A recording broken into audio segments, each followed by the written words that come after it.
July flames rose along the borderlines. December thunder shook ancient time. Guns spoke louder than reason and law. Homes turned to ashes, temples to scars. Families ran for their lives. Villages were broken, bridges fell.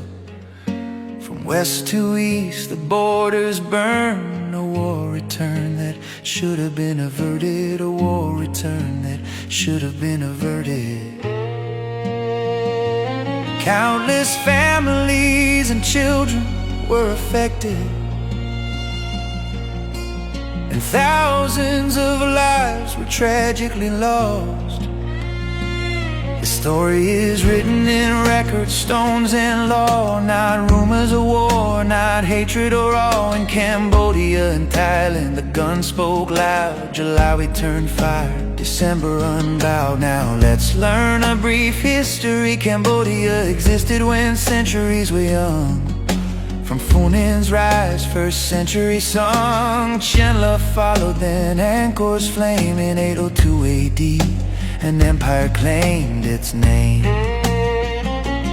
Angkor ruled when the world was wide. From rivers to mountains, far inside. Over 1,300 temples carved in stone. Across Cambodian land, fully grown. Angkor Wat beneath the sun. Beyond faces calm and one. Privy here on sacred height. Bante Sri in pink stone light.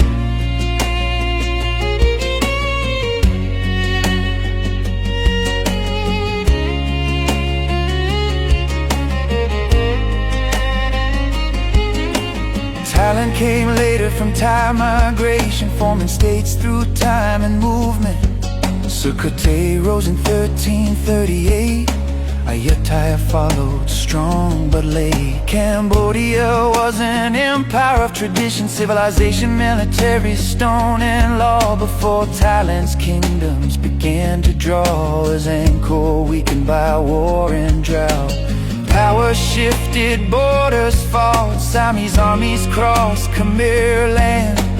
Temples burned, cities seized by hand, territories taken, provinces lost. Cambodia paid a painful cost. History records is turning tide, as Khmer lands were divided during Udong's fragile reign.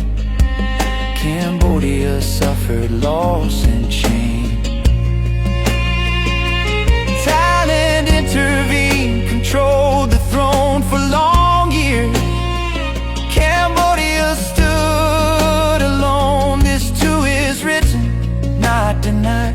A weakened state under foreign guide. France arrived with maps and rule in 1863.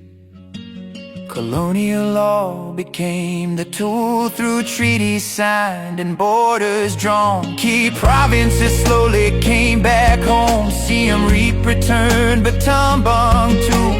Kokong reclaimed, Sisophon through. Trat was traded, islands exchanged under Siam treaties. Borders rearranged on 904 and 9907 stand as written law between Cambodia and Thailand. However, France weakened as war spread wide. Japan rose with imperial pride. Thailand aligned, advantage sought in 1941. The lands were fought. Cambodian provinces taken again under wartime force, loss and pain. But when the Allied victory came, justice reversed the wartime claim. 1946.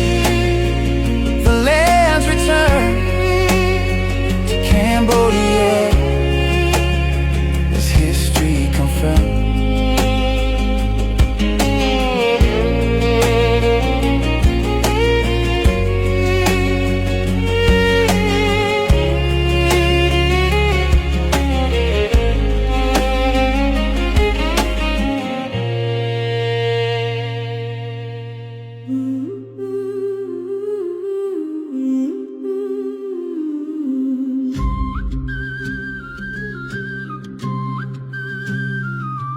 1955, Thai troops climbed stone.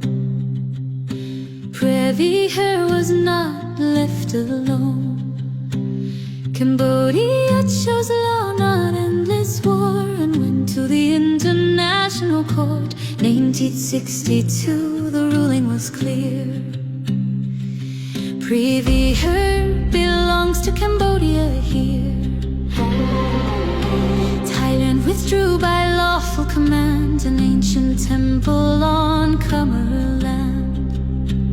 2008, the world was told UNESCO named the temple's soul. Yet guns returned to sacred ground, and echoes of war again were found. To the court once more both nations went in 2013. Judgment sent, the temple and its vicinity stand under Cambodian sovereign land. Again in 2020, old claims return, tensions alive. Takrabi targeted, the rule of law declined. Thailand did not dare to go to the ICJ. They sought only bilateral solutions, rejecting any third-party involvement. Not the United Nations, not ASEAN, not the United States, not China. Thailand believed it could bully Cambodia, while the world stood divided. Ukraine in flames, Palestine in pain, and the weakening power of the United Nations. Then July erupted along the line. December spread the wider crime. Privy Her damaged, stones undone. Takrabi lost, completely gone. Jets flew deep, bridges fell, villages burned where families dwelled.